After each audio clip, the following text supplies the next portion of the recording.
Hello students, welcome to all. তো আজকে আমরা যেটা করবো দেখো, সেটা হচ্ছে ক্লাস 9-এর তোমাদের যে 2 নম্বর অধ্যায়টা রয়েছে বল ও গতি। এই চ্যাপ্টারটা পুরো একটা ক্লাসে সুন্দরভাবে আমরা কমপ্লিট করে নেবো। ঠিক আছে, এই ক্লাসটা দেখলে তোমাদের এই চ্যাপ্টার নিয়ে আর কোনো রকমের কনফিউশন থাকবে না, এটুকু আমি বলতে পারি। ঠিক আছে, বল ও গতি একটা ক্লাসের মধ্যে তোমরা সবকিছু পেয়ে যাবে। তো ক্লাসটা প্রথম থেকে লাস্ট পর্যন্ত শুধু দেখো, একবার দেখলে আর তোমাদের কোনো রকমের অসুবিধা হবে না। তো দেখো, চলো শুরু করা যাক।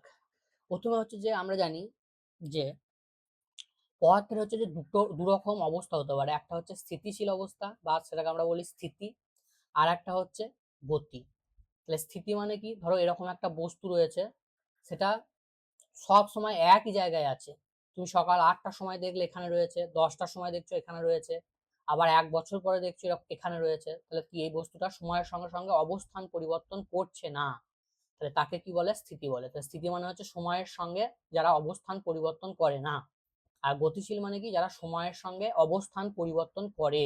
যেমন ধরো একটা ট্রেনটাকে যদি তুমি 8টার সময় দেখো একটা স্টেশনে, 8টা 10-এ যদি তুমি দেখো, সে দেখবে একটা অন্য স্টেশনে চলে গেছে। তার মানে কি, ট্রেনটা হচ্ছে যে গতিশীল। এইবার তোমাদেরকে মনে রাখতে হবে একটা ইম্পর্টেন্ট কথা। ঠিক আছে, একটা খাতা নিয়ে বসবে, ইম্পর্টেন্ট জায়গাগুলো নোট করবে। তো প্রথম যে স্থিতি এবং গতি, এই দুটো কিন্তু আপেক্ষিক। স্থিতি ও গতি পরম নয়, এটা হচ্ছে আপেক্ষিক। এটার মানে কি, এটার মানে হচ্ছে স্থিতিশীল এবং গতিশীল অবস্থাটা হচ্ছে যে যে দেখছে সেই পর্যবেক্ষকের উপর নির্ভর করবে।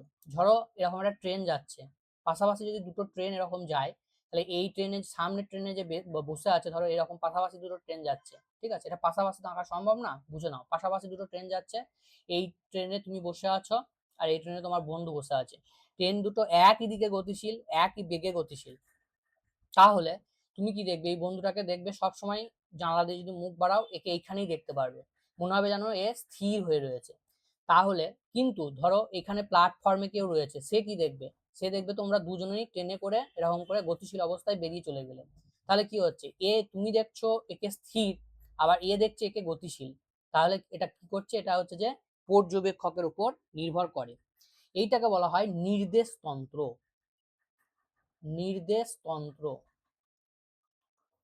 নির্দেশতন্ত্রের উপর নির্ভর করবে। তাহলে নির্দেশতন্ত্র বোঝার জন্য আমরা এরকম পরে দেখবে উঁচু ক্লাসে উঠলে এরকম একটা হচ্ছে আহ নির্দেশতন্ত্র ব্যবহার করি, এক্স ওয়াই জেড।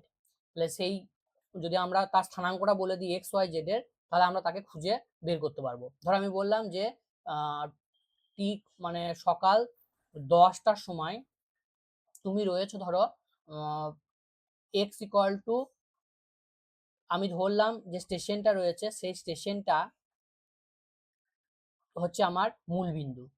তারপর আমি বলে দিলাম যে সেটা হচ্ছে তুমি রয়েছো এখন এই মুহূর্তে 20, 25, 30, এগুলো সব কিলোমিটার। ঠিক আছে, এত কিলোমিটারে তুমি রয়েছো, তার মানে কি তোমার পজিশনটা আমি বলে দিচ্ছি। তাহলে কার রেসপেক্টে বলছি, এই নির্দেশতন্ত্রের এই নির্দেশতন্ত্র হচ্ছে রেসপেক্টে বলছি আমরা। এরপরে দেখো, গতির হচ্ছে যে অনেক রকম প্রকারভেদ রয়েছে। তাহলে গতির প্রকারভেদ যদি আমরা বোঝার চেষ্টা করি,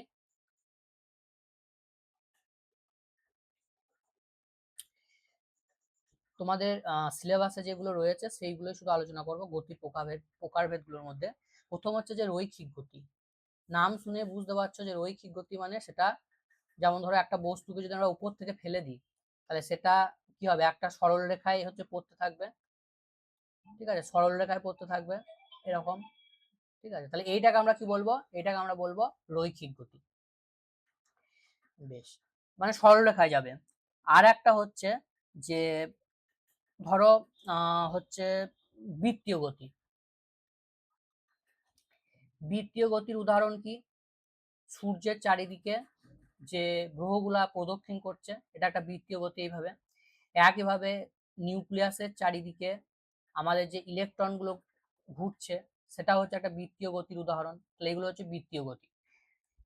তারপরে হচ্ছে ঘূর্ণন গতি। ঘূর্ণন গতি হচ্ছে যে লাট্টুর গতি, ঠিক আছে। ঘূর্ণন গতির ক্ষেত্রে কি হবে, একটা অক্ষ থাকবে, ঠিক আছে, এরকম একটা অক্ষ থাকবে, সেই অক্ষের চারিদিকে বস্তুটা এরকম করে ঘুরবে, তাহলে এটাকে বলা হয় ঘূর্ণন অক্ষ, ঠিক আছে। এর চারিদিকে এরকম করে এটা ঘুরবে, যেমন হচ্ছে যে লাট্টুর গতি, উদাহরণ যদি আমরা বলি লাট্টুর গতি। তারপরে তোমার হচ্ছে যে আহ পৃথিবীর নিজের চারিদিকে যে গতি, ঠিক আছে, পৃথিবীর নিজের চারিদিকে হচ্ছে ঘুরছে, সেই আহ্নিক গতিটা, আহ্নিক গতি হচ্ছে একটা উদাহরণ ঘূর্ণন গতির, ঠিক আছে। এইগুলো হচ্ছে যে ঘূর্ণন গতি। আর একটা আছে মিশ্র গতি। মিশ্র গতি মানে কি, সেখানে হচ্ছে চলন এবং ঘূর্ণন এই দুটো একই সঙ্গে থাকবে। যেমন ধরো একটা সাইকেলে, এই সাইকেলটা হচ্ছে যে সামনের দিকে এগিয়ে যাচ্ছে, তাহলে চাকাটা কি হবে, এই অক্ষের চারিদিকে এরকম করে ঘুরছে, তাহলে ঘূর্ণন গতিও রয়েছে। আবার সামনের দিকে সরল রেখায় চলে যাচ্ছে, তাহলে সেটা, সেই গতিটাও রয়েছে। তো এই ধরনের গতিগুলোকে আমরা কি বলবো, মিশ্র গতি। বেশ,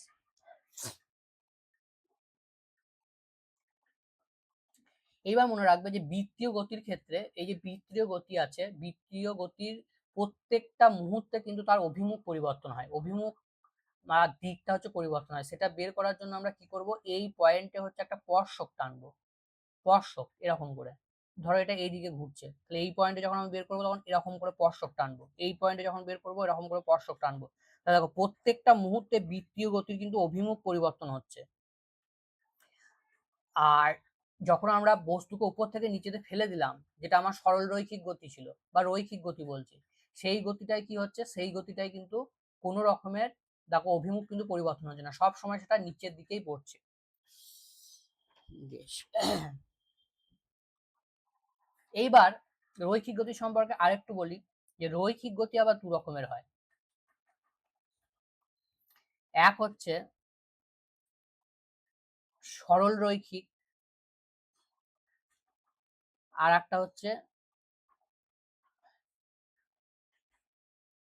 বক্রপথে গতি।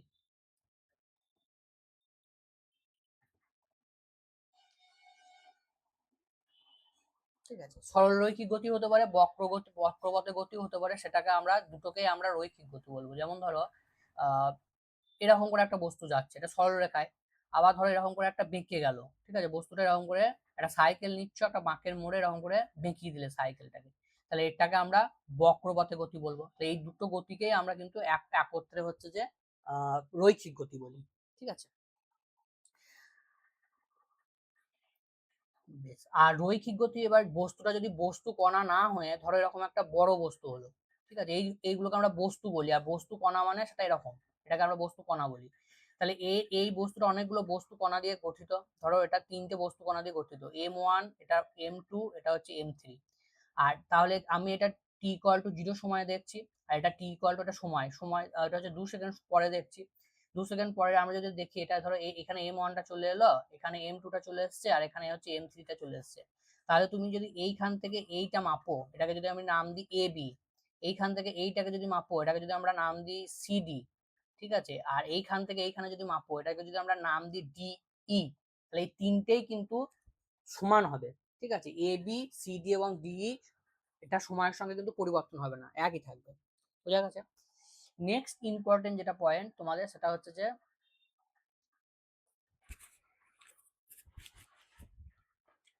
সিম্পল হারমোনিক মোশন বা সরল রৈখিক গতি, খুব ইম্পর্টেন্ট জিনিস এটা, সরল রৈখিক গতি। একদম সহজ ভাবে আমরা বুঝবো, মনে রাখবে যে কোনো গতি, এই ফর্মুলাটা মনে রাখবো, ঠিক আছে, এখান থেকে মনে রাখতে তোমাদের সুবিধা হবে। এফ সমানুপাতিক এক্স, তার সামনে হচ্ছে মাইনাস। এর মানে কি, ধরো এরকম একটা স্প্রিং রয়েছে, ঠিক আছে, এখানে একটা বস্তু লাগানো রয়েছে, ঠিক আছে, এই বস্তুটাকে আমি এরকম করে টেনে এখানে নিয়ে এসে ছেড়ে দিলাম, তাহলে ছেড়ে দিলে কি হবে, এই বস্তুটা আবার এরকম করে ফিরে চলে আসবে। তাহলে যে গতিগুলো, যে বলটার জন্য এটা আবার আগের অবস্থায় ফিরে আসছে, তাহলে সেটাকে আমরা বলি প্রত্যাবর্তক বল। তাহলে প্রত্যাবর্তক বলের কাজ হচ্ছে বস্তুটাকে আবার আগের অবস্থায় বা মূল বিন্দুতে হচ্ছে ফিরিয়ে নিয়ে আসা। তাহলে এই প্রত্যাবর্তক বলটা যদি এক্সটা কি এখানে সরণ, তাহলে তুমি এইখান থেকে এখানে কতটা সরিয়েছো, এইখান থেকে এতটা নিয়ে গেছো, তাহলে এইটাকে আমরা এক্স বলবো। এইখান থেকে এতটা নিয়ে গেছো, তাহলে এইটাকে আমরা এক্স বলবো। তাহলে যদি এই যে প্রত্যাবর্তক বল রয়েছে এইটা যদি সরণের সঙ্গে সমানুপাতিক হয় এবং মাইনাস সাইনটা কি বোঝাচ্ছে, যে এটার অভিমুখ যদি মূল বিন্দুর দিকে হয়, তাহলে সেই গতিগুলোকে আমরা কি বলবো, সরল রৈখিক দোল গতি বলবো। সরি, এটা দোল গতি হবে, সরল রৈখিক দোল গতি, সরল রৈখিক দোল গতি। ঠিক আছে, আর একটা এক্সাম্পল আছে, সেটা হচ্ছে পেন্ডুলাম। ঠিক আছে, ধরো এরকম পেন্ডুলাম রয়েছে, ঠিক আছে, এরকম পেন্ডুলাম। ঠিক আছে, তাহলে এই পেন্ডুলামটাকে তুমি এই দিকে এরকম করে টেনে তুমি ছেড়ে দিলে, তাহলে ছেড়ে দিলে কি হবে, এটা আবার এইখানে আসবে, এইদিকে যাবে, আবার এইখানে আসবে। তাহলে এই বিন্দুটা হচ্ছে মূল বিন্দু, সব সময় এর অভিমুখটা দেখো এই দিকেই রয়েছে। তাহলে এই যে ধরনের গতিগুলো, এগুলোকে আমরা বলবো সরল রৈখিক গতি। ঠিক আছে, সরল রৈখিক দোল গতি। ঠিক আছে, সরল রৈখিক দোল গতি। বেশ,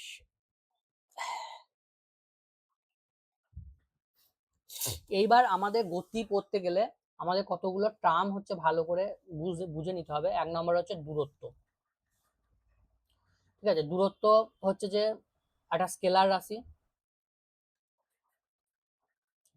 স্কেলার রাশি কাদের বলে, যাদের শুধুমাত্র মান আছে কিন্তু কোনো রকমের অভিমুখ নেই, তাদেরকে আমরা কি বলবো, দূরত্ব বলবো। ঠিক আছে, ধরো আমি এইখান থেকে এই পর্যন্ত গেছি, তাহলে এই দুটোকে যদি আমরা এরকম করে যোগ করে দিই, তাহলে এ থেকে বি, এটা আমি বললাম 20 সেন্টিমিটার বা 20 মিটার।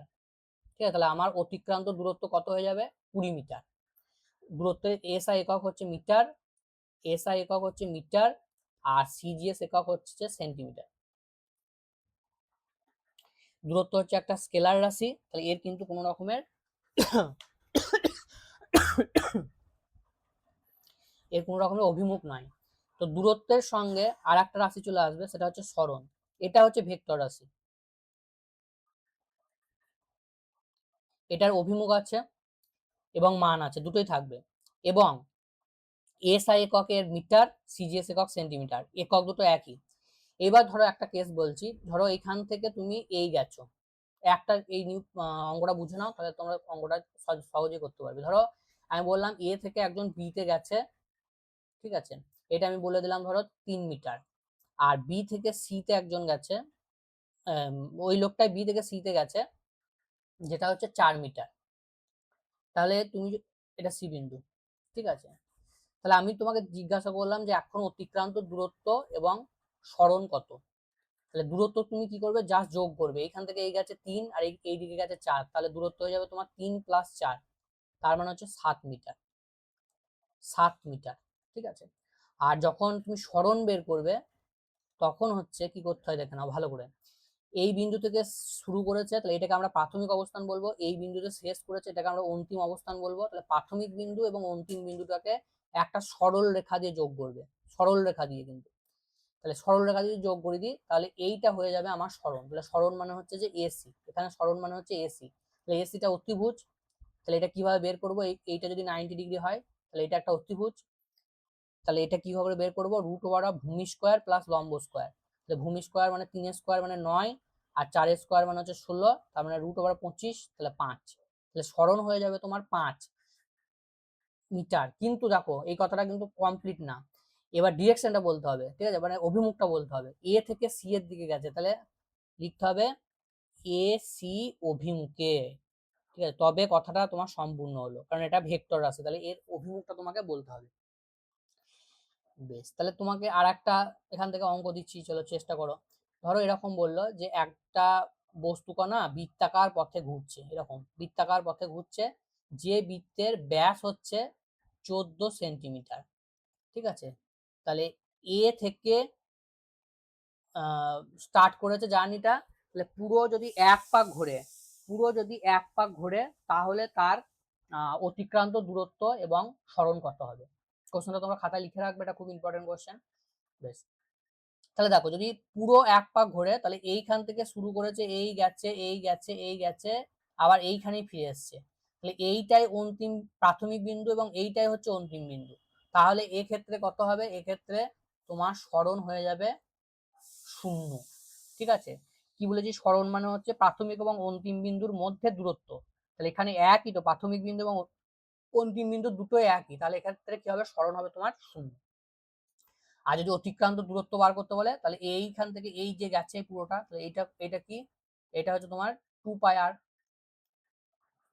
বৃত্তের যে পরিধি, তাহলে 2 × π এর ভ্যালু হচ্ছে 22/7, আর এটা যদি ব্যাস হয় তাহলে ব্যাসার্ধটা কত হবে, 7, অর্ধেক হবে ব্যাসের, 7 7 কেটে দাও, 44, তাহলে এটা হবে 44 সেন্টিমিটার। তাহলে দূরত্ব হয়ে যাবে তোমার 44 সেন্টিমিটার। বোঝা গেছে? এইভাবে তোমরা ইজিলি করতে পারবে। বেশ, আচ্ছা, মনে রাখবে যে একটা গতিশীল বস্তু অতিক্রান্ত দূরত্ব কখনো কিন্তু 0 হতে পারে না। কেন, গতিশীল বস্তু হলে তার অতিক্রান্ত দূরত্ব সব সময় সময়ের সঙ্গে বাড়বে। ঠিক আছে, গতিশীল বস্তুর অতিক্রান্ত দূরত্ব কখনো 0 হতে পারে না, কথাটা লিখে রাখবে। গতিশীল বস্তুর হচ্ছে অতিক্রান্ত দূরত্ব সময়ের সঙ্গে সঙ্গে সব সময় বাড়বে, কিন্তু সরণ 0 হতে পারে। গতিশীল বস্তুর সরণ 0 হতে পারে, যেমন এই উদাহরণটা, এখানে দেখো গতিশীল কিন্তু তার সরণটা হচ্ছে 0।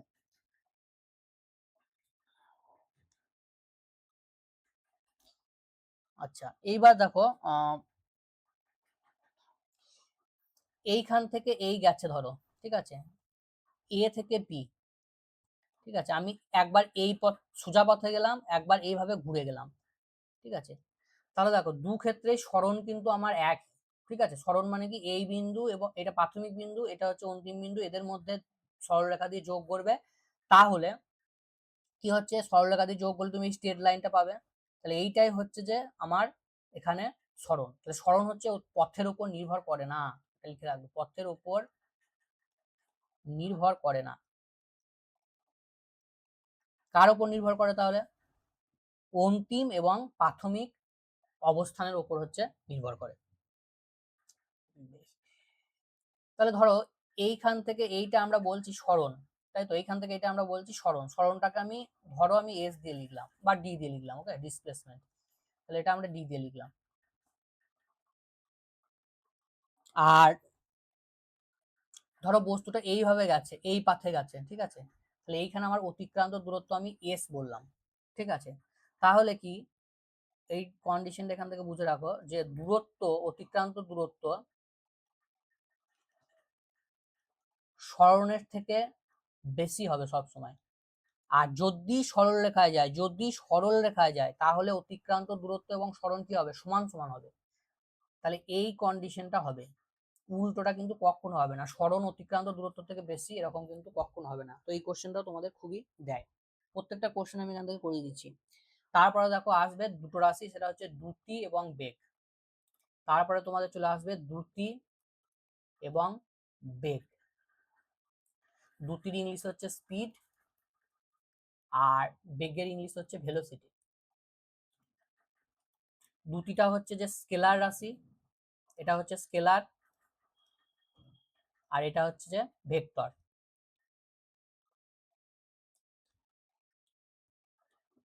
আচ্ছা, 2 নম্বর হচ্ছে যে দ্রুতির ফর্মুলা হচ্ছে অতিক্রান্ত দূরত্ব বাই হচ্ছে সময়। বেগের ফর্মুলা হয়ে যাবে সরণ বাই হচ্ছে সময়। দ্রুতির একক কি হবে, দূরত্বের একক কি হয়, মিটার, সময়ের একক কি হয়, সেকেন্ড। তাহলে এসআই পদ্ধতিতে একক হয়ে যাবে মিটার পার সেকেন্ড। এটাকে এরকম করে লেখা হয় মিটার সেকেন্ড টু দি পাওয়ার -1, কারণ এটা নিচেতে আছে, উপরে তুলে দিলে পাওয়ারটা মাইনাস হয়ে যাবে। আর সিজিএস এ হচ্ছে যে সেন্টিমিটার পার সেকেন্ড। বেগের একক একই হবে, কারণ সরণের একক একই, সরণ এবং দূরত্বের একক একই, তাহলে বেগের এককও এইটাই হবে, এসআই পদ্ধতিতে এটা, সিজিএস পদ্ধতিতে এটা। বেশ,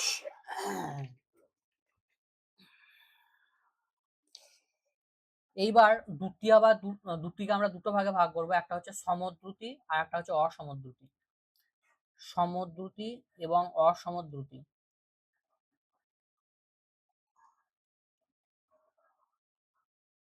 একইভাবে বেগকেও আমরা দুটো ভাগে ভাগ করবো, একটা হচ্ছে সমবেগ আর একটা হচ্ছে অসমবেগ।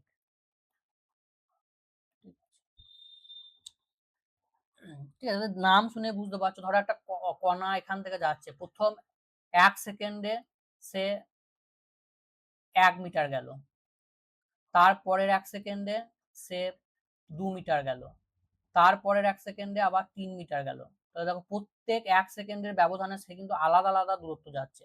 তাহলে এই ধরনের দ্রুতিকে আমরা কি বলবো? অসম দ্রুতি। আর প্রত্যেক 1 সেকেন্ড গ্যাপে যদি সেম যায়, ঠিক আছে, একই যায়, ধরো 1 মিটার 1 মিটার 1 মিটার, বা প্রত্যেকটা 2 মিটার 2 মিটার 2 মিটার, তখন সেটাকে আমরা কি বলবো? সম দ্রুতি বলবো। একইভাবে এর ক্ষেত্রে সরণটা হবে একই জিনিস।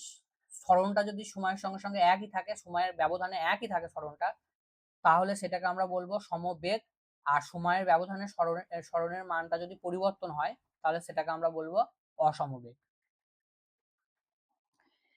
বেশ, এবার দেখো গড় দ্রুতি বের করতে হবে যখন অসম দ্রুতি থাকবে তখন। অসম দ্রুতি থাকলে গড় ভ্যালু বের করতে হবে, গড় দ্রুতি বের করতে হবে। তাহলে এই অঙ্কটাই যদি আমরা করি, তাহলে গড় দ্রুতি কত হয়ে যাবে? এখানে গড় দ্রুতির ফর্মুলা হচ্ছে যে, আচ্ছা এটা আমি মুছে দিচ্ছি, ঠিক আছে, আচ্ছা থাক, অসুবিধা নেই। গড় দ্রুতির ফর্মুলা হচ্ছে মোট অতিক্রান্ত দূরত্ব, মোট অতিক্রান্ত দূরত্ব বাই মোট সময়। তাহলে এখানে অতিক্রান্ত দূরত্ব কত?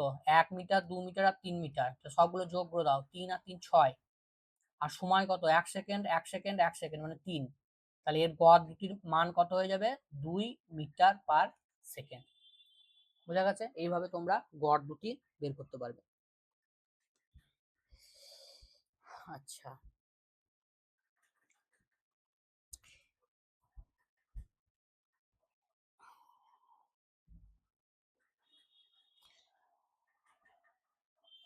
আচ্ছা ধরো আমি বললাম যে একটা বস্তু বৃত্তাকার পথে ঘুরছে, এরকম, ঠিক আছে, এরকম বৃত্তাকার পথে ঘুরছে, ঠিক আছে। তাহলে এই ধরনের গতিকে তোমরা কি বলবে? এই ধরনের গতিকে তোমরা সমবেগ বলবে না অসমবেগ বলবে?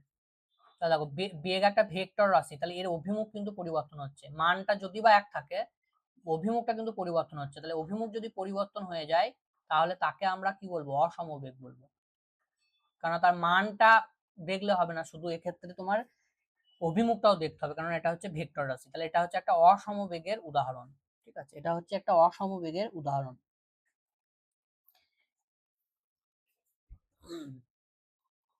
এরপরে যেটা তোমাদের পরীক্ষায় লিখতে দেয় একটা কোশ্চেন, যে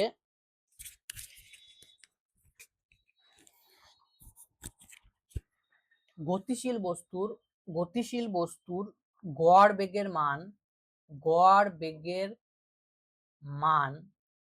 0 হতে পারে, কিন্তু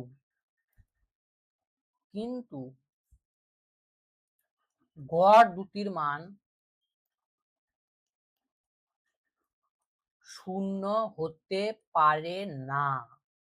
কেন পারে না? যদি ব্যাখ্যা করতে বলে এটাকে, খুব সহজ। গড় বেগ মানে কি? গড় বেগ মানে হচ্ছে যে মোট সরণ, তাহলে মোট সরণ বাই মোট সময়, ঠিক আছে। তাহলে ধরো একটা বস্তুকণা বৃত্তাকার পথে ঘুরছে, পুরো এক পাক ঘুরে এসছে এখান থেকে এখানে, এইখান থেকে এখানে ঘুরে এসছে, তাহলে তার সরণ কত? 0। তাহলে গড় বেগ কি হয়ে যাবে? 0 হবে। কিন্তু অতিক্রান্ত দূরত্ব 0 হবে? অতিক্রান্ত দূরত্ব 0 নয়, অতিক্রান্ত দূরত্ব হচ্ছে 2 পাই আর, বাই হচ্ছে যে এটা সময়, সরি, অতিক্রান্ত দূরত্ব হচ্ছে যে 2 পাই আর। তাহলে নিচেতে থাকবে মোট সময়, ঠিক আছে। তাহলে উপরেটা 0 নয়, সময়টাও তো 0 হবে না। তাহলে এখানে তুমি গড় দ্রুতির ভ্যালুটা হচ্ছে যে একটা পাবে, ঠিক আছে। তাহলে সেই জন্য আমরা বলতে পারি যে গড় দ্রুতির মান কখনো হচ্ছে যে 0 হতে পারবে না, কিন্তু গড় বেগের মান 0 হতে পারে। এরপর আমরা চলে আসবো ত্বরণ। ত্বরণ মানে হচ্ছে বেগের পরিবর্তনের হার।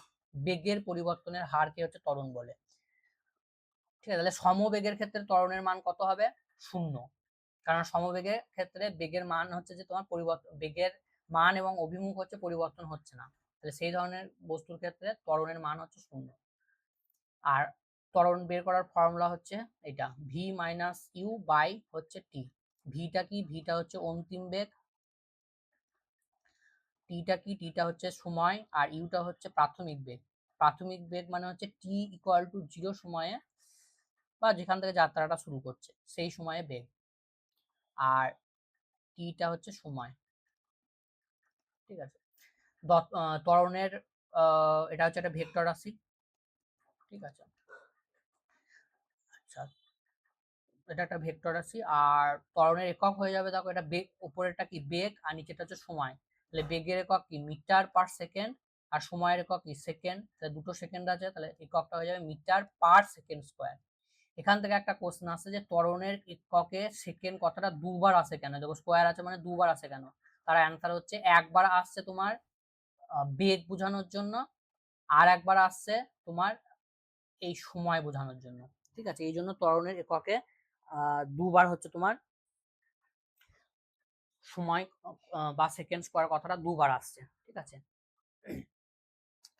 বেশ। এবার তোমাকে ধরো একটা নিউমেরিক্যালস আমি বা অঙ্ক দিচ্ছি ছোট, যে বললাম একটি বস্তুর প্রাথমিক বেগ 2 মিটার পার সেকেন্ড, আর তার অন্তিম বেগ হচ্ছে, আর তার 10 সেকেন্ড পরে 10 সেকেন্ড পরে তার বেগ হয়ে গেছে 4 মিটার পার সেকেন্ড। তাহলে বস্তুটার ত্বরণ কত? খুব সহজ, ত্বরণ এ সমান কি V minus u by t. তাহলে এখানে অন্তিম বেগ কোনটা, এটা বসিয়ে দাও 4, প্রাথমিক বেগ কোনটা, এটা বসিয়ে দাও 2, সময় কত 10 সেকেন্ড, তাহলে 2/10 মানে হচ্ছে 0.2 একক কি মিটার পার সেকেন্ড স্কোয়ার।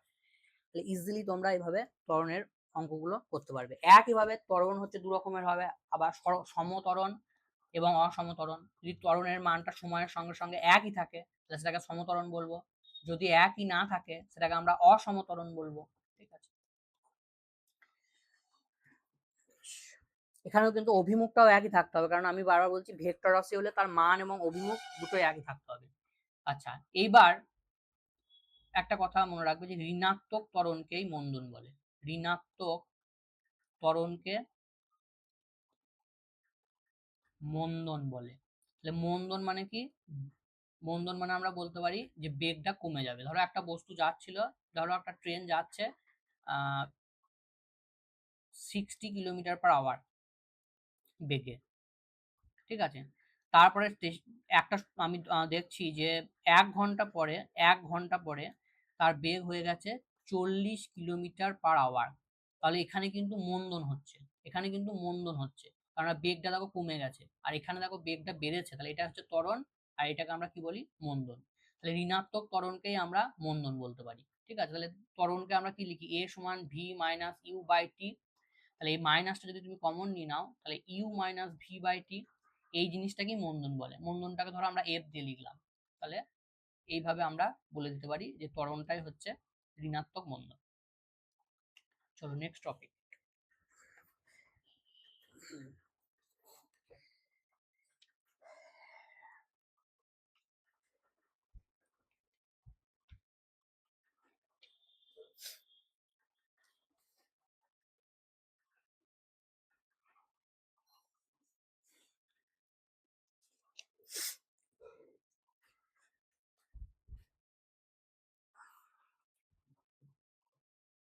আচ্ছা, তারপরে এই অঙ্কটা করো দেখি। আমি বললাম যে দুটি স্টেশনের, এটা করো, একটি ট্রেন দুটি স্টেশনের মাঝের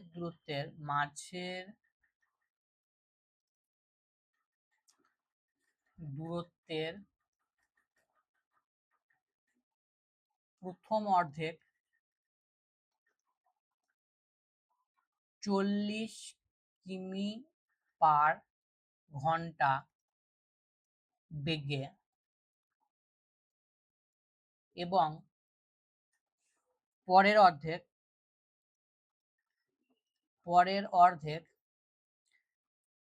60 কিমি/ঘন্টা বেগে যায়।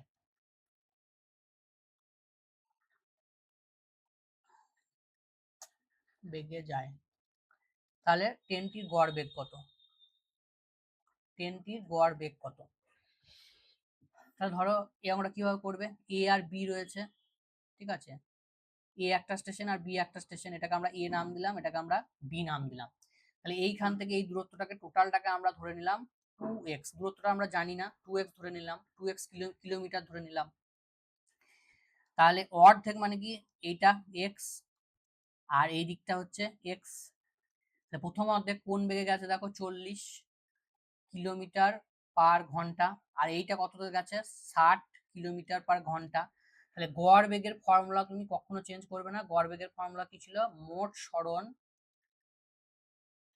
বাই মোট সময়। তাহলে মোট সরণ কত হয়েছে? এইখান থেকে এই গেছে, তাহলে মোট সরণ হচ্ছে তোমার 2x কিলোমিটার। আর মোট সময়টা দেখো এইখান থেকে এইটা এক্স, তাহলে এইখান থেকে এইটুকু যেতে কত সময় লেগেছে?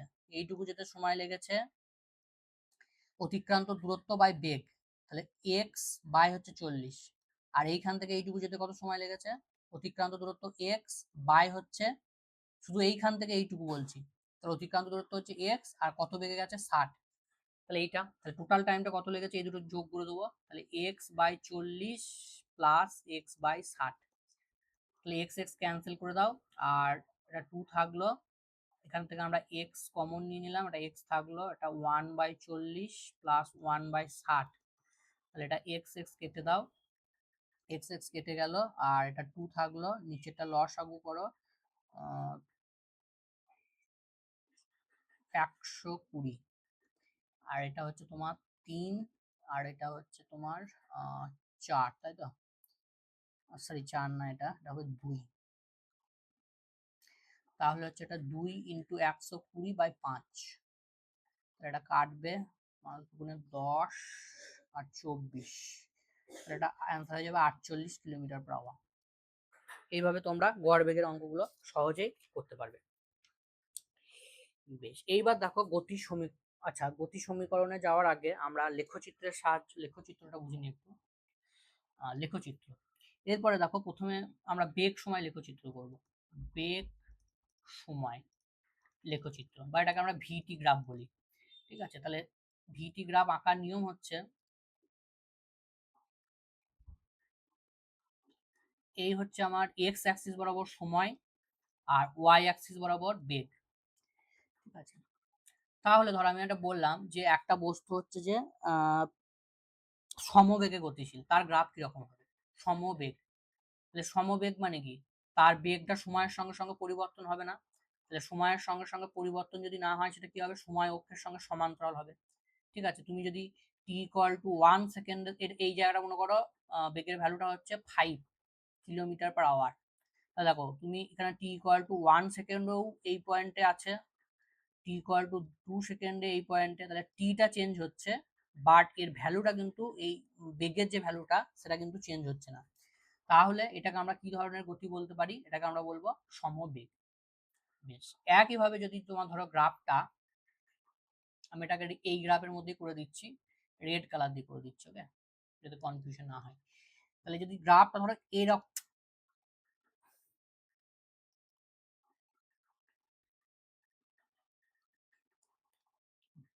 গ্রাফটা ধরো যদি এরকম হয়, অবশ্যই সেটা সরলরেখা হবে। তাহলে এইটাকে আমরা কি বলবো? এই যে গতিটা, এটা দেখো, যদি আমরা দেখি এই মূল বিন্দুগামী সরলরেখা যদি হয়, তাহলে এটা হচ্ছে তোমার সমত্বরণের গ্রাফ। এটা হচ্ছে তোমার সমত্বরণের গ্রাফ। বেশ,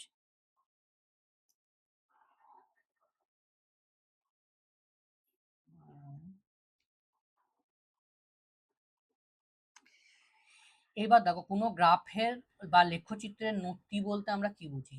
নতি মানে হচ্ছে যে, নতির ফর্মুলা হচ্ছে ওয়াই অ্যাক্সিসের পরিবর্তন বাই হচ্ছে এক্স অ্যাক্সিসের পরিবর্তন। তাহলে এখানে ওয়াই অ্যাক্সিস বরাবর কে রয়েছে? ভি, আর এক্স অ্যাক্সিস বরাবর কে রয়েছে? টি।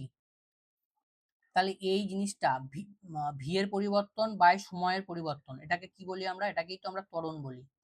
ত্বরণ মানে কি? বেগের পরিবর্তন বাই সময়ের পরিবর্তন, তাহলে এটাকে কি আমরা বলি? ত্বরণ। তাহলে এখান থেকে আমরা বলতে পারি যে বেগ সময় লেখচিত্রের নতি হচ্ছে ত্বরণকে নির্দেশ করে। খুব ইম্পর্টেন্ট এটা আছে, বেগ সময় লেখচিত্রের নতি ত্বরণকে নির্দেশ করে। ঠিক আছে, একইভাবে যদি আমরা সরণের গ্রাফ করি, ঠিক আছে, সরণের গ্রাফ করি, ধরো আমি বললাম এই দিকটা হচ্ছে সরণ, ঠিক আছে, এই দিকটা হচ্ছে সরণ, এস দিয়ে আমি লিখছি বা ডি দিয়ে লিখছি, ওকে, সরণটাকে আমি ডি দিয়ে লিখছি, আর এই দিকটা আমার সময় টি দিয়ে লিখছি। তাহলে যদি গ্রাফটা এরকম হয় তাহলে সেটা কি বোঝাচ্ছে, সেটা হচ্ছে যে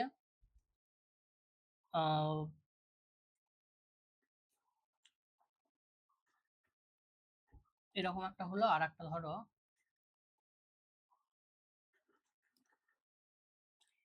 এরকম হলো। ঠিক আছে, তাহলে এই দুটো গ্রাফ কি কি বোঝাচ্ছে বলো। এই দিকটা প্রথমে বলি, যদি এই দিকটা, হ্যাঁ এই দিকটা হচ্ছে সরণ, ওকে বেশ। তাহলে এইরকম যদি থাকে তাহলে প্রথমে আমরা এই গ্রাফটা বলছি, ঠিক আছে। এইটা এটা মানে কি, তাহলে এই গ্রাফটা হচ্ছে যে আমার সমবেগের গ্রাফ, সমবেগের গ্রাফ। তাহলে এখানে যদি আমরা নতি বার করি তাহলে কি হবে, ওয়াই অ্যাক্সিসের পরিবর্তন, তাহলে ওয়াই অ্যাক্সিসে কি রয়েছে বা ওয়াই ওকে কি রয়েছে, ডেল্টা ডি বা সরণের পরিবর্তন। আর নিচেতে এক্স অ্যাক্সিস মানে সময়ের পরিবর্তন, তাহলে সরণের পরিবর্তন বাই সময়ের পরিবর্তন, এটাকে কি বলে, এটাকেই তো বেগ বলে। তাহলে সরণ সময় লেখচিত্রের নতি আবার কি করে, বেগকে নির্দেশ করে, বেগকে নির্দেশ করে, ঠিক আছে। আর এই যে গ্রাফটা রয়েছে, এই গ্রাফটা দেখো সময়ের সঙ্গে সঙ্গে তার সরণটা হচ্ছে কি ধ্রুবক, সরণের ভ্যালু হচ্ছে তার চেঞ্জ হচ্ছে না, সরণটা হচ্ছে ধ্রুবক, সময়ের সঙ্গে সঙ্গে বস্তুর সরণটা হচ্ছে যে ধ্রুবক। বেশ,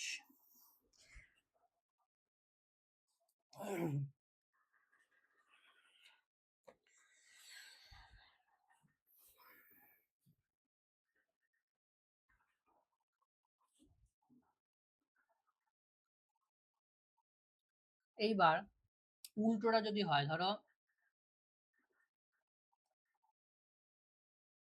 এরকম গ্রাফ আছে, এই দিকটা হচ্ছে বেগ, এই দিকটা হচ্ছে সময়। তাহলে এই একটা আমার ধরো গ্রাফ, তাহলে এই গ্রাফটা যতটা এরিয়া হচ্ছে যে এখানে যতটা এরিয়া বা ক্ষেত্রফল তৈরি করছে, ধরো এই যে ক্ষেত্রফলটা তৈরি করলো, ঠিক আছে, এই যে ক্ষেত্রফলটা তৈরি করলো, এইটা আবার কি নির্দেশ করে, এই জিনিসটা হচ্ছে যে সরণকে নির্দেশ করে, সরণ। তাহলে এখান থেকে মনে রাখবে যে ভিটি গ্রাফের ক্ষেত্রফল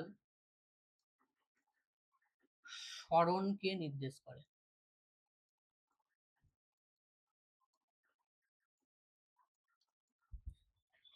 ঠিক আছে, একইভাবে যদি আমার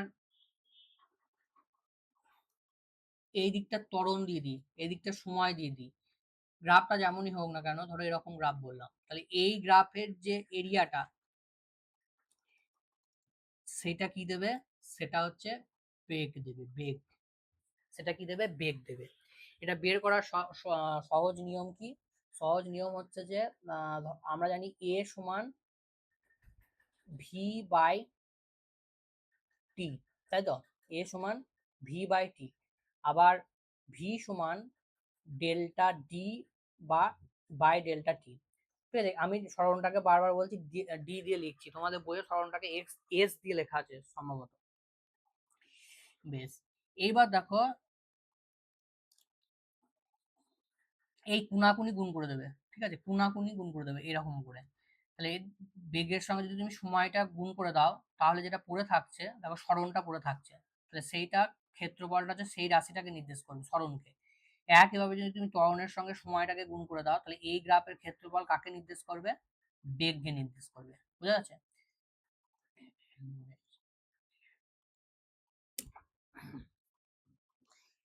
এইবার আমার গতির সমীকরণ রয়েছে কয়েকটা, সেগুলোকে তোমাকে গ্রাফ থেকে হচ্ছে যে প্রতিষ্ঠা করতে হবে, ঠিক আছে। গ্রাফ থেকে প্রতিষ্ঠা করবে, আর একটা প্রুফ এমনি জেনারেল দেওয়া আছে, ওটা করার দরকার নেই, ওটা আসছে না। গ্রাফ থেকে লিখেই দেবে, তোমার লেখচিত্রের সাহায্যে প্রমাণ করতে হবে। চলো ধরো প্রথমে আমরা যে ইকুয়েশনটা করব গতির সমীকরণে, সেটা হচ্ছে V equals to U plus AT. তিনটে সমীকরণ আছে, একটা হচ্ছে V equal to U plus S AT, যেখানে ইউটা হচ্ছে যে প্রাথমিক বেগ, এটা হচ্ছে ত্বরণ, টিটা হচ্ছে সময়, আর ভিটা হচ্ছে অন্তিম বেগ। এসটা হচ্ছে সরণ, ইউটি প্লাস হাফ এটি স্কোয়ার, এটা তো জানো ত্বরণ, ইউটা হচ্ছে প্রাথমিক বেগ। আর একটা সমীকরণ হচ্ছে V square equal to U square plus 2as। ঠিক আছে, এখানে আমি কি বলে সরণটাকে এস দিয়ে লিখলাম, ঠিক আছে, তোমরা সরণটাকে এস দিয়ে লিখবে নাহলে কনফিউশন হয়ে যাবে, ঠিক আছে, সরণটা তোমাদের বইয়ে এস দিয়ে লেখা আছে। ঠিক আছে, তোমরা এস দিয়ে লিখবে, ডি দিয়ে অতিক্রান্ত দূরত্বটাকে লিখবে। বেশ, এবার দেখো প্রথমে আমরা এই সমীকরণটাকে প্রতিষ্ঠা করব। তাহলে এই সমীকরণটাকে প্রতিষ্ঠা করার জন্য আমরা কি করলাম, বেগ সময় লেখচিত্র এঁকে নিলাম। বেগ সময় লেখচিত্র,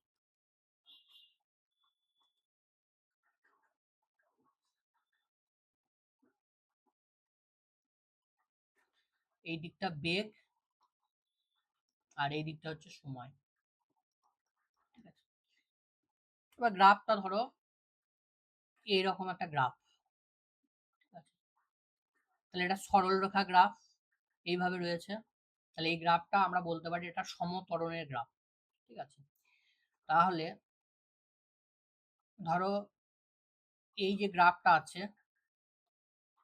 এই গ্রাফটার যদি আমি নতি বার করতে চাই, ঠিক আছে, তাহলে নতি কত হবে, বেগ সময় লেখচিত্রের নতি কি দেয়, ত্বরণ দেয়। তাহলে ত্বরণের মানটা কত হবে, নতি মানে কি, ওয়াই অক্ষের পরিবর্তন বাই হচ্ছে এক্স অক্ষের পরিবর্তন। তাহলে ওয়াই অক্ষের পরিবর্তন কত হয়েছে, এইখান থেকে এইখানে গেছে, তাহলে ওয়াই অক্ষের পরিবর্তন হয়েছে এইটুকু, আর এক্স অক্ষের পরিবর্তন হয়েছে এইটুকু। ঠিক আছে, এইখান থেকে এইটুকু। বেশ, তাহলে এইখান থেকে এইখানে যেতে আমার সময় লেগেছে ধরো টি, তাহলে এই দিকের ভ্যালুটা কত, টি। বেশ, আর এই পয়েন্টটা হচ্ছে যে, এই পয়েন্টটা ধরো এই দিকের সময়টা হচ্ছে টি, আর এই দিকের ইয়েটা হচ্ছে অক্ষটা হচ্ছে যে ভি। ঠিক আছে, আর এইখান থেকে এইটুকু হচ্ছে যে প্রাথমিক বেগ, যেটা হচ্ছে ইউ। এইখান থেকে এইটুকু হচ্ছে প্রাথমিক বেগ, যেটা হচ্ছে ইউ, এইটুকু। আর ভিটা হচ্ছে এইখান থেকে পুরো এতটা, যেহেতু এটা হচ্ছে অন্তিম বেগ। তাহলে আমরা যদি বের করতে চাই, তাহলে আমাকে কি বের করতে হবে, এইটা একটা নাম দিয়ে দাও, এ বি সি। তাহলে আমি যদি ত্বরণ বের করতে চাই, তাহলে ত্বরণ মানে হচ্ছে যে ওয়াই অক্ষের পরিবর্তন এইটা বিসি, বাই এক্স অক্ষের পরিবর্তন কত, এসি। এসির ভ্যালুটা কত, টি। আর বিসি এর ভ্যালুটা কত, বিসি এর ভ্যালুটা এই দেখো, এইখান থেকে পুরোটা যদি আমরা আঁকি, ড্র করি, তাহলে পুরোটা কত, পুরোটা হচ্ছে ভি। সেখান থেকে এইটুকু জায়গা আমরা বাদ দেবো, এইটুকু জায়গা কত, ইউ। তাহলে এখান থেকে আমরা লিখতে পারি ইউ। তাহলে সেখান থেকে তোমার দাঁড়িয়ে যাচ্ছে ভি ইকুয়ালস টু এটি, আর ইউটাকে এদিকে নিয়ে চলে আসো প্লাস। তাহলে এটা প্রথম সমীকরণটার প্রমাণটা হচ্ছে হয়ে গেল। আচ্ছা, এবার দেখো দ্বিতীয় সমীকরণের প্রমাণটা কিভাবে করব।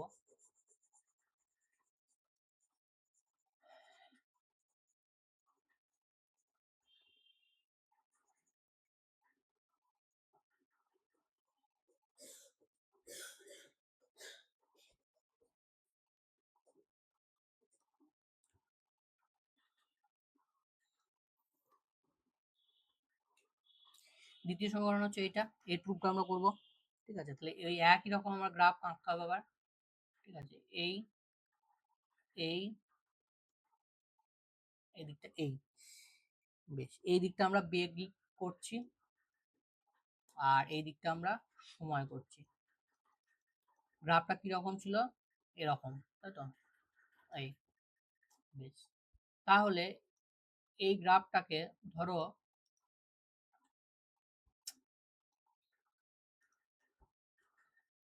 এই গ্রাফটাকে ধরো এরকম করলাম। তাহলে দেখো এইটা একটা ট্রাপিজিয়াম পাচ্ছি, এটার নাম দাও এ বি সি ডি। ঠিক আছে, তাহলে আমি কি বলেছি, বেগ সময় লেখচিত্রের ক্ষেত্রফল যদি আমরা বের করি, সেটা কি দেবে, সরণ দেবে। তাহলে এই ক্ষেত্রফলটা বের করলে আমি সরণটা পেয়ে যাব। তাহলে ক্ষেত্রফলের ফর্মুলা কি, ক্ষেত্রফলের, এটা একটা ট্রাপিজিয়াম, তাহলে এই ট্রাপিজিয়ামের ক্ষেত্রফলের ফর্মুলা হচ্ছে হাফ ইন্টু সমান্তরাল বাহু দুটোর দৈর্ঘ্য। তাহলে সমান্তরাল বাহু কোনটা, এইটা আর এইটা, তার মানে A B plus CD into তাদের মাঝের দূরত্ব, তাদের মাঝের দূরত্ব এইখান থেকে এইটা মানে বিসি। তাহলে এইখান থেকে এইটা গেছে, যেতে কত সময় লেগেছে, টি। তাহলে আমরা বিসিটা কি বলতে পারি, টি। তাহলে বিসির জায়গায় আমরা টি বসিয়ে দিলাম, বিসির জায়গায় আমরা টি বসিয়ে দিলাম। এবার দেখো এ বিটা কত, এইখান থেকে এইটুকু কত, প্রাথমিক বেগ ইউ, ঠিক আছে, তাহলে এখানে ইউ বসিয়ে দিলাম। আর সিডিটা কত, সিডিটা দেখো এটাকে যদি আমরা দুটো ভাগে ভেঙে নিই, তাহলে সিডিটা হচ্ছে যে এটা ও নাম দাও, তাহলে এইটা প্লাস এইটা, তাহলে এইখান থেকে এইটুকু তো ইউ, এটা যদি ইউ হয় এটাও ইউ, তাহলে এটা হচ্ছে ইউ। আর এইটা কত হবে, এইটা কত হবে, এইটা যদি আমরা ত্বরণ বলি এ, তাহলে আমরা দেখো বলতে পারি এই দিকটা হচ্ছে টি, ঠিক আছে, তাহলে আমরা বলতে পারি এইখান থেকে এইটুকু হবে এ টি, এইখান থেকে এইটুকু হবে এ টি।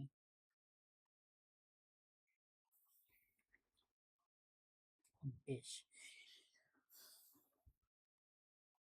তাহলে আমরা যদি এখানে সিডির জায়গায় বসিয়ে দিই, টোটালটা কতটা হচ্ছে, এইখান থেকে এটা ইউ আর এইখান থেকে এটা হচ্ছে এটি, তাহলে টোটালটা হচ্ছে ইউ প্লাস এটি। এবার এটাকে সাজাও, হাফ, এটা হচ্ছে টু ইউ প্লাস এটি ইন্টু টি, তাহলে টু টু আমরা ক্যান্সেল করে দিলাম, ব্র্যাকেটটাকে তুলে দিলাম, তাহলে ইউটি প্লাস, প্রথমটার ক্ষেত্রে ক্যান্সেল হবে আর দ্বিতীয়টার ক্ষেত্রে হাফ এ, আর দুটো টি আছে তাহলে টি স্কোয়ার, তাহলে দ্বিতীয়টাও তোমার প্রুফ এভাবে হয়ে গেল। আচ্ছা এই জায়গাটা তো বুঝতে পারলে তো, এই জায়গাটা এটি কেন করলাম, খুব সহজ তো, ঠিক আছে, এই জায়গাটা এটি করার কারণ হচ্ছে এ সমান কি জানি আমরা, এ সমান হচ্ছে যে এই গ্রাফের নতি, তাহলে এই গ্রাফের নতি কোনটা হবে, এইখান থেকে ও ডি বাই হচ্ছে যে এইখান থেকে এইটুকু সেটা হচ্ছে টি, সেখান থেকে ও ডি সমান কি হয়ে যাবে, এটি হয়ে যাবে, ঠিক আছে, এটা খুব ইজি। এবার চলো যে লাস্ট সমীকরণটা আছে সেইটা আমরা প্রুভ করব। লাস্ট সমীকরণটা এখান থেকেই হয়ে যাবে, ঠিক আছে, এখান থেকেই আমার হয়ে যাবে, শুধু প্রসেসটা একটু আলাদা, ঠিক আছে, তাহলে লাস্টেরটা আমরা দেখো টি নেই, লাস্টেরটা টিটাকে শুধু সরাতে হবে, ঠিক আছে, লাস্টের যে সমীকরণটা রয়েছে, এই যে সমীকরণটা রয়েছে এখানে দেখো কোনো টি এর টার্ম নেই, তাহলে এই গ্রাফের ক্ষেত্রফল যদি আমরা বের করি, ঠিক আছে, তাহলে সেই ক্ষেত্রফলটা আমরা যদি এস দিয়ে লিখি, তাহলে আমরা বলতে পারি S equal to half into কি ছিল, এইটা এই বাহুটা কত ইউ, প্লাস হচ্ছে এই বাহুটা, এবার দেখো এইখান থেকে এটা হচ্ছে ইউ প্লাস এটি, আবার ইউ প্লাস এটি, এইখান থেকে এটা কত ইউ প্লাস এটি, এইটা সমানই তো আবার ভি, ঠিক আছে, তাহলে এই পুরোটা কত ভি, তাহলে আমি লিখতে পারি ভি, আর সমান্তরাল বাহু দুটোর মধ্যে দূরত্ব হচ্ছে যে টি। বেশ, এবার আমরা জানি যে a equal to v minus u by t, তাহলে সেখান থেকে আমরা বলতে পারি টি ইকুয়াল টু হচ্ছে v minus u by a, এটা বসিয়ে দাও টি এর জায়গায়, তাহলে half v plus u, v minus u by হচ্ছে এ। এবার এটা formula a plus b into a minus b, তার ফর্মুলা কত হয়, তার ফর্মুলা হয় a square minus b square, তাহলে এটাকে এইদিকে নিয়ে চলে আসো, তাহলে তোমার হয়ে যাচ্ছে V square equal to U square plus two A S, তাহলে এইভাবে তোমরা ওগুলো ইজিলি করতে পারবে। বেশ, এরপরে দেখো আমরা যেটা চলে যাব নিউটনের সূত্র। নিউটনের তিনটে সূত্র পড়তে হবে। প্রথম সূত্র কি বলছে, যে স্থির বস্তু চিরকাল স্থির থাকে। আচ্ছা, তার আগে অবশ্যই একটা কন্ডিশন থাকবে। এক নম্বর সূত্রটা হচ্ছে বাইরে থেকে বল প্রযুক্ত না হলে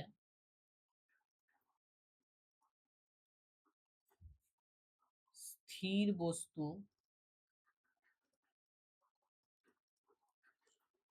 চিরকাল স্থির, বল, হ্যালো, বল,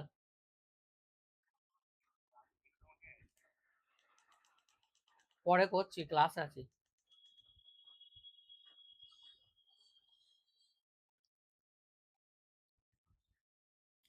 বেশ, এইবার দেখো বলেছে বাইরে থেকে বল প্রযুক্ত না হলে স্থির বস্তু চিরকাল স্থির থাকে এবং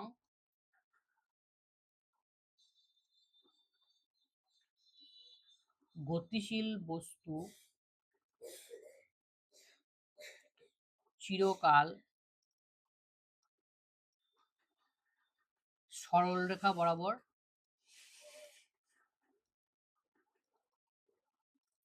চলতে থাকে। তার মানে কি বলবো, ধরো এরকম একটা বস্তু আছে, ঠিক আছে, সেই বস্তুটাকে তুমি যদি কোনো রকম বল না দাও তাহলে এটা সরবে, এক জায়গা থেকে আর এক জায়গায় কোনো কারণে সরবে না, ঠিক আছে।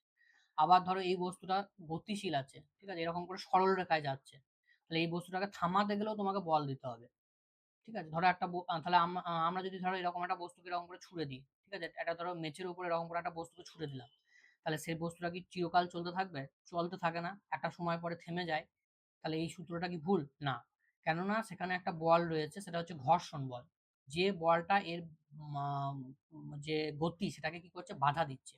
তাহলে এখানে সেই জন্য প্রথমেই আমি কি বলেছি, বাইরে থেকে যদি বল প্রযুক্ত না হলে, ঠিক আছে, যদি বাইরে থেকে কোনো বল যদি না থাকতো, তাহলে এই বস্তুটাকে তুমি যদি এরকম করে ঠেলে দিতে, এটা কিন্তু এইভাবে সরলরেখায় চিরকাল চলতেই থাকতো, ঠিক আছে। বেশ,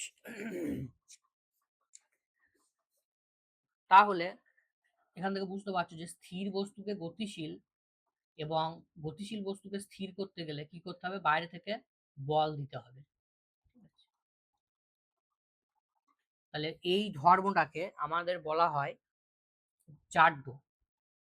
জাড্য মানে কি, যে বস্তুর যে অবস্থাটা আছে সেই অবস্থাটাকে বজায় রাখার চেষ্টা করে, এটাকে বলে জাড্য। তাহলে তোমাদের যদি জিজ্ঞাসা করে জাড্যের ধারণা নিউটনের কোন গতিসূত্র থেকে পায়, তাহলে সেটা হয়ে যাবে তোমাদের প্রথম গতিসূত্র। এবার দেখো আমরা বলবো দু রকমের বল আছে, হতে পারে আবার প্রতিমিত বল, আবার হচ্ছে যে একটা হচ্ছে প্রতিমিত বল আর একটা হচ্ছে কার্যকর বল।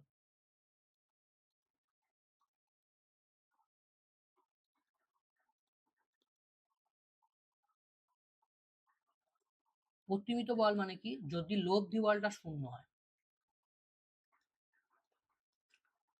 সেটাকে আমরা বলবো প্রতিমিত বল, আর যদি লব্ধি বলটা শূন্য না হয় তাহলে সেটাকে আমরা বলবো কার্যকর বল।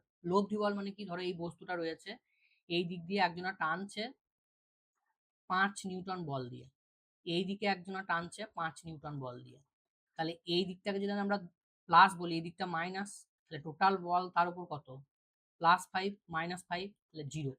তাহলে এই ধরনের বলগুলোকে কি বলবো, প্রতিমিত বল। তাহলে প্রতিমিত বল বা লব্ধি বল যদি শূন্য হয় তাহলে বস্তুটা কি হবে, বস্তুটা এক জায়গায় স্থির হয়ে থাকবে, ঠিক আছে। এইবার ধরো একজনা এই দিকে 5 নিউটন দিল, আর এর গায়ের জোর কম বলে এই দিকে 3 নিউটন দিল, তাহলে কি হবে, বস্তুটা এই দিকে সরে যাবে, এবং লব্ধি বলটা কত হবে, এই দিকটাকে আমরা ধনাত্মক ধরেছি তাহলে 5, আর এই দিকটাকে ঋণাত্মক, উল্টো দিকে হচ্ছে তাহলে -3, তাহলে 2 নিউটন। তাহলে এই দিকে একটা 2 নিউটনের কার্যকর বল রয়েছে, সেই বলের প্রভাবে কি হবে, বস্তুটা এই দিকে সরে যাবে।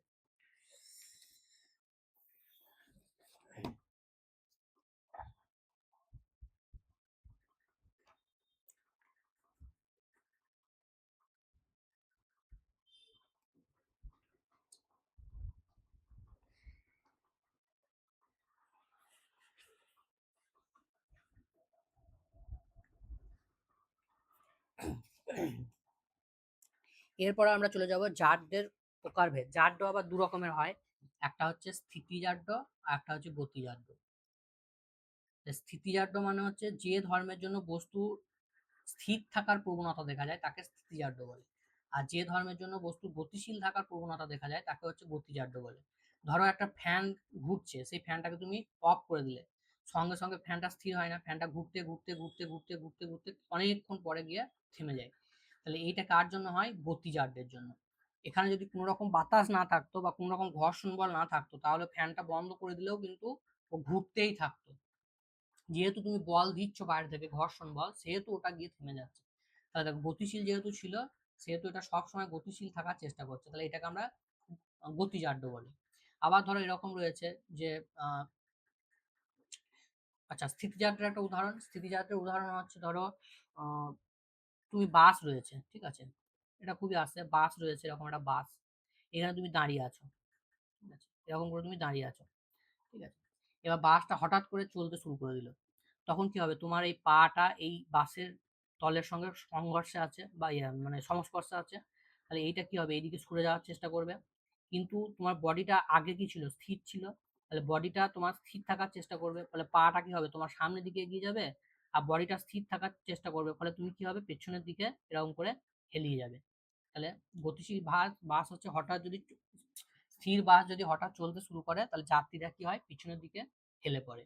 একইভাবে যদি আমরা গতিযাত্রার উদাহরণ দেখি, ধরো বাসটা চলছে, চলতে চলতে হঠাৎ করে ব্রেক দিয়ে দিল, তাহলে কি হবে, চলা অবস্থায় মানে তোমার পাটা হচ্ছে যে গতিশীল আছে, এবার হঠাৎ করে ব্রেক দিয়ে দিল, মানে গোটা বডিটাই যখন চলছে তখন তোমার গোটা বডিটাই হচ্ছে গতিশীল অবস্থায় আছে। এবার হঠাৎ করে যদি ব্রেক দিয়ে দেয়, তোমার পাটা হচ্ছে কি হয়ে যাবে, স্থির হয়ে যাবে। আর পাটা স্থির হয়ে যাবে, আর তোমার এটা তো গতিশীল থাকার চেষ্টা করবে গতিজাতদের জন্য, তাহলে তোমার মাথাটা এখানে চলে আসবে, ফলে কি হবে, তুমি এরকম করে সামনের দিকে হেলে পড়বে। তাহলে ব্যাখ্যাগুলো বলে, ঠিক আছে, ব্যাখ্যা অনেক রকম আছে, দেখে নেবে, 2-3টে উদাহরণ আছে, আমি একটা উদাহরণ সহজ করে বলে দিলাম। এরপরে চলে যাবো আমরা নিউটনের দ্বিতীয় গতিসূত্রে।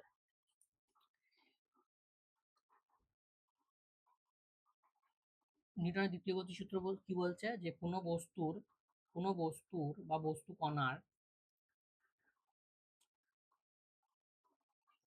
ভরবেগের পরিবর্তনের হার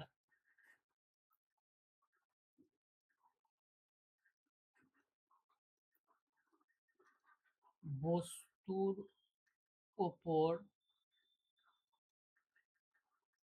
প্রযুক্ত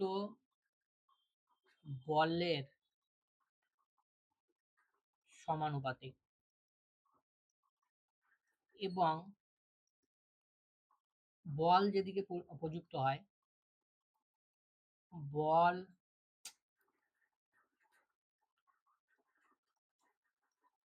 যেদিকে প্রযুক্ত হয়, ভরবেগের পরিবর্তন সেদিকে ঘটে। আচ্ছা, এখানে জেনে নিই ভরবেগ মানে কি। ভরবেগ মানে হচ্ছে ভর ইন্টু বেগ, ভরকে আমরা এম দিয়ে লিখি, বেগকে আমরা ভি দিয়ে লিখি, ভরবেগকে আমরা পি দিয়ে লিখি। ভরবেগ হচ্ছে একটা ভেক্টর রাশি।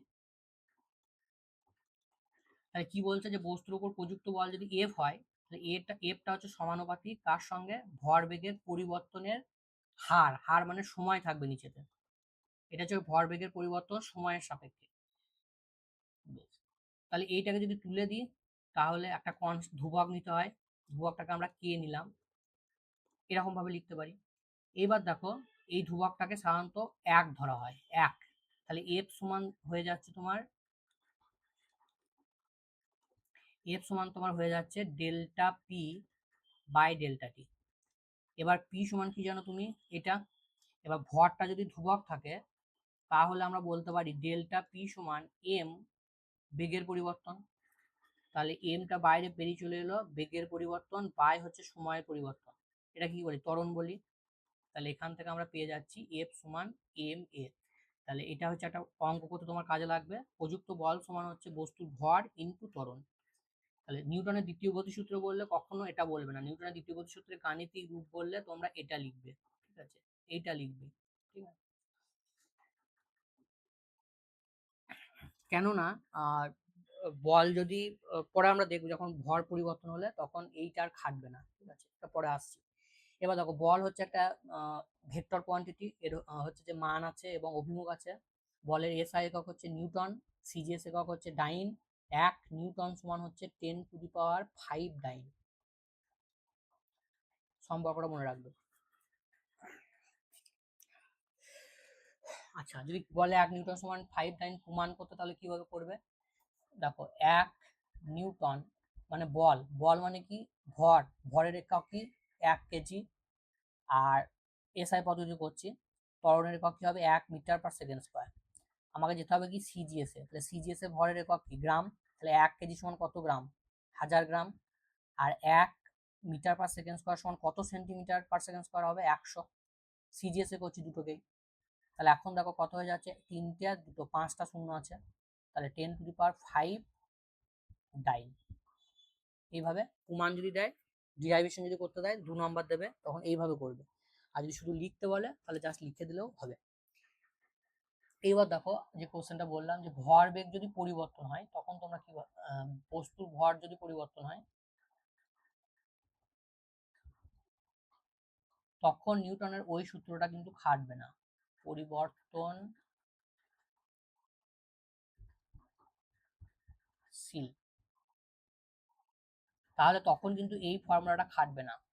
ঠিক আছে, এই ফর্মুলাটা খাটবে না। তাহলে অরিজিনাল ফর্মুলাটা কি, এফ সমান ডেল্টা পি বাই ডেল্টা টি। এবার ডেল্টা পি এর জায়গায় আমরা কি বসিয়ে দেবো, এম ইন্টু ভি, নিচেতে হচ্ছে ডেল্টা টি। এবার বেগটা যদি ধ্রুবক হয় তাহলে বেগটা বাইরে বার করে দেবো, ডেল্টা এম বাই ডেল্টা টি। তাহলে এইটা হয়ে যাবে তোমার পরিবর্তনশীল ভর যখন থাকবে তখন তোমার এই ফর্মুলাটা কাজে লাগবে। যেমন উদাহরণ হচ্ছে কনভেয়ার বেল্ট, রকেট। ঠিক আছে, রকেটের ক্ষেত্রে কি হয়, রকেট ধরো এরকম রকেট রয়েছে, রকেটের ভেতরে জ্বালানিটা এরকম করে নিচের দিকে বেরোতে থাকে, ফলে সময়ের সঙ্গে সঙ্গে রকেটের ভরটা কি হবে, কমে যাবে। ঠিক আছে, রকেটের ভরটা কমে যাবে, তাহলে এখানে ভরটা পরিবর্তনশীল, সেই জন্য তখন আমার এই ফর্মুলাটা তোমার কাজে লাগাতে হবে। আর নিউটনের তৃতীয় গতি সূত্রটা খুবই সহজ। নিউটনের তৃতীয় গতি সূত্র কি বলছে, যে ক্রিয়া ও প্রতিক্রিয়ার মান হচ্ছে সমান এবং অভিমুখ হচ্ছে ক্রিয়া ও প্রতিক্রিয়ার মান সমান, কিন্তু অভিমুখ হচ্ছে বিপরীত।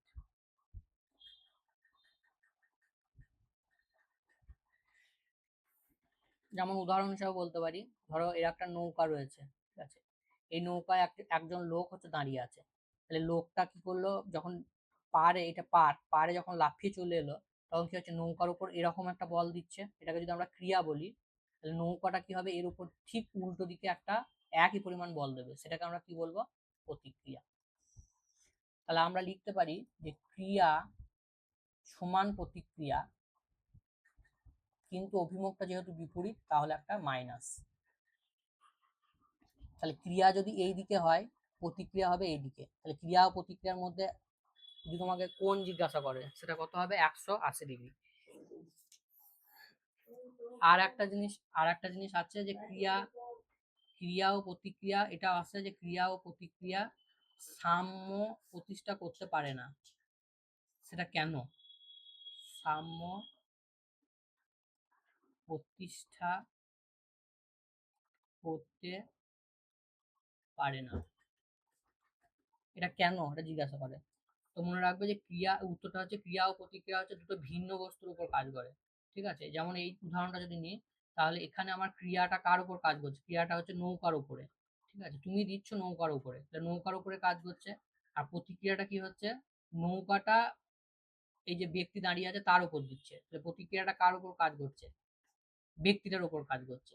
তাহলে 5 নিউটন আর -5 নিউটনের যে আগে কনসেপ্টটা, ওটা কি ছিল, লব্ধি বলের যে কনসেপ্টটা, ওটা ছিল একই বস্তুর উপর, সেই জন্য 0 হতো।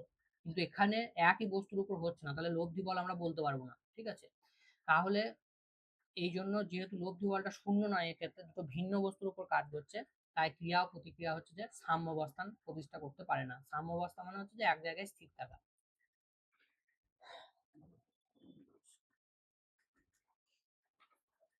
এইবার হচ্ছে যে আমরা যদি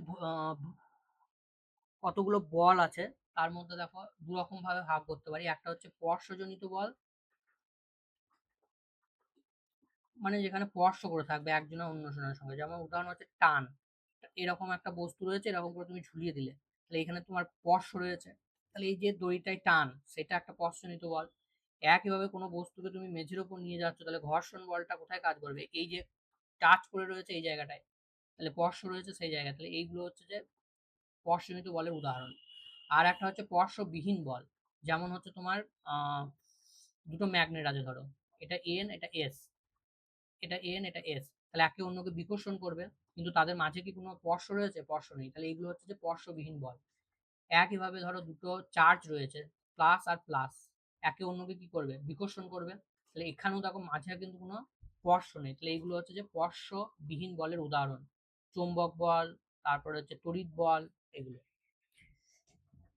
আচ্ছা, এইবার একটা জিনিস সেখান থেকে, যে যদি কোনো বস্তুকে আমরা এরকম করে মেঝের উপর রেখে দিই, ধরো এটা মেঝের উপর এরকম একটা বস্তুকে তুমি রেখে দিলে, ঠিক আছে, তাহলে এই বস্তুর যে ওজন সেটা নিচের দিকে কাজ করে, ওজনকে আমরা ডাব্লিউ দিয়ে লিখি, ওজন সমান হচ্ছে ভর ইন্টু জি। এটা হচ্ছে জি এর ভ্যালু হচ্ছে তোমার 9.8 মিটার পার সেকেন্ড স্কোয়ার পৃথিবীর ক্ষেত্রে। ঠিক আছে, আর তাহলে এইটা যদি ক্রিয়া বলি, তাহলে মেঝেটা এই বস্তুটার উপর উল্টো দিকে একটা কি দেবে, প্রতিক্রিয়া দেবে। এইটাকে আমরা বলি লম্ব প্রতিক্রিয়া। ঠিক আছে, লম্ব প্রতিক্রিয়া বল, লম্ব প্রতিক্রিয়া বল। এটাকে আর দিয়ে লেখে বা এন দিয়েও লেখে।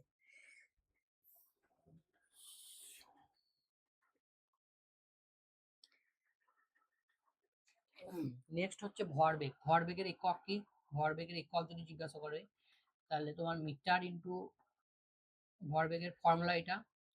এবার ভরবেগের এসআই একক যদি আমি জিজ্ঞাসা করি, তাহলে ভরের জায়গায় তুমি কি বসিয়ে দেবে, কেজি, আর বেগের জায়গায় মিটার পার সেকেন্ড। তাহলে এইটা হয়ে যাবে তোমার ভরবেগের এসআই একক। আর সিজিএস এ বললে এটা সবগুলো সিজিএস এ লিখতে হবে, গ্রাম সেন্টিমিটার পার সেকেন্ড, এটা হবে সিজিএস। আর একটা ভরবেগের একক হতে পারে, সেটা হচ্ছে এই ফর্মুলা থেকে। ঠিক আছে, এখান থেকে আমরা বলতে পারি, দেখো পি সমান হচ্ছে এফ ইন্টু টি। এফ এর একক কি, নিউটন, আর টি এর একক কি, সেকেন্ড। তাহলে এটাও অপশনে এমসিকিউ তে আসতে পারে। তাহলে ভরবেগের হচ্ছে যে আর একটা একক হচ্ছে নিউটন সেকেন্ড, এসআই পদ্ধতিতে।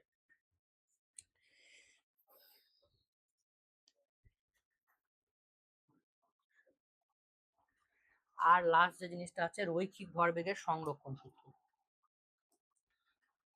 রৈখিক ভরবেগের সংরক্ষণ সূত্রটা কি, যে রৈখিক ভরবেগের সংরক্ষণ সূত্র, সেটা সহজ কথা যদি আমরা বলি, যে বাহ্যিক কোনো বস্তু সংস্থার উপর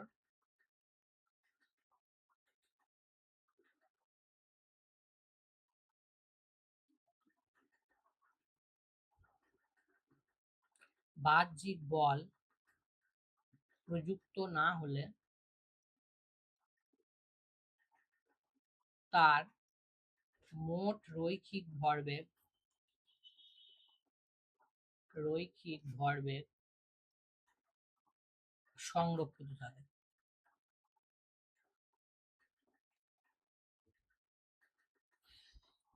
ধরো এরকম দুটো বস্তু রয়েছে, ঠিক আছে, এই বস্তুটার ভর m1, এই বস্তুটার ভর হচ্ছে m2।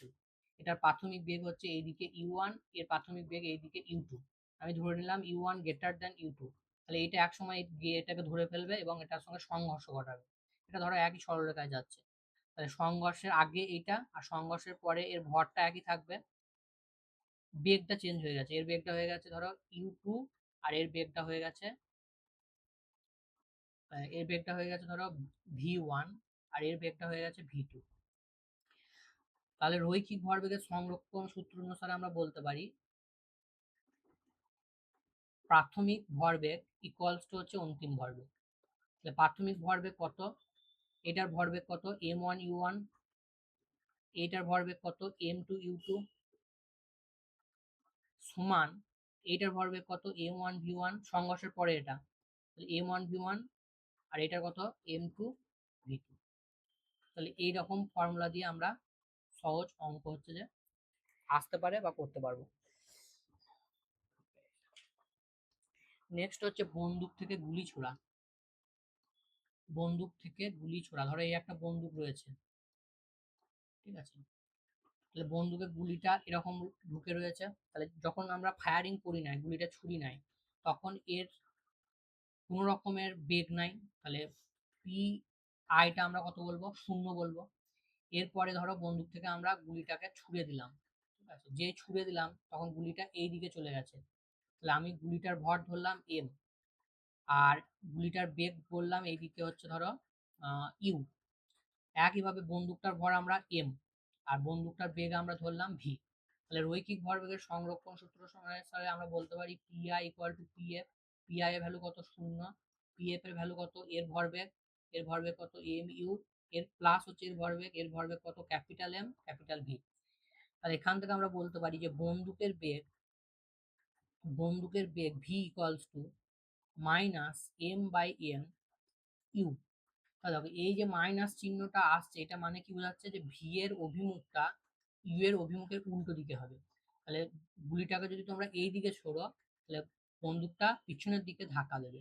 ঠিক আছে, এই জন্য বন্দুক থেকে যখন আমরা ফায়ারিং করি তখন পেছনের দিকে একটা জোরে এরকম করে ধাক্কা দেবে। তাহলে এটা আমরা নিউটনের সূত্র থেকে বা রৈখিক ভরবেগের সংরক্ষণ সূত্র থেকে এটা আমরা প্রমাণ করতে পারছি। একইভাবে রকেটের ক্ষেত্রেও তাই। রকেটের ক্ষেত্রে যদি আমরা দেখি যে এই যে জ্বালানি রয়েছে, জ্বালানিটা এই দিকে আসছে, ঠিক আছে, তাহলে জ্বালানিটা যদি এই দিকে বেগ দেয় তাহলে রকেটটার এই দিকে বেগ হবে, ঠিক আছে, উল্টো হচ্ছে, তাহলে এটাও আমরা রৈখিক ভরবেগের সংরক্ষণ সূত্র অনুসারে ব্যাখ্যা করতে পারি।